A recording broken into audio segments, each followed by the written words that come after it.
Moving on to West Africa, prominent dissident Soro, a former prime minister who was blocked from running in Ivory Coast presidential election, called on Wednesday the country's military to disobey President Alassane Ouattara after he was allowed to win a controversial third term.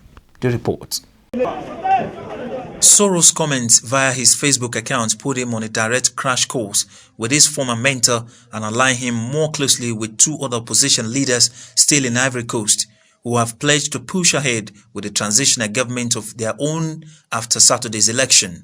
Soro, a former rebel leader who went on to become the president of the National Assembly, was unable to return to Ivory Coast from France earlier this year when criminal charges were brought against him that his supporters say were politically motivated to derail his candidacy. He was later sentenced to 20 years in absentia on embezzling public funds and money laundering charges. Several opposition leaders in Abidjan had their homes surrounded by security forces since Tuesday when the Electoral Commission issued results showing Ouattara had won another term with 94.3% of the vote after an opposition boycott. Ouattara has been in power for nearly a decade.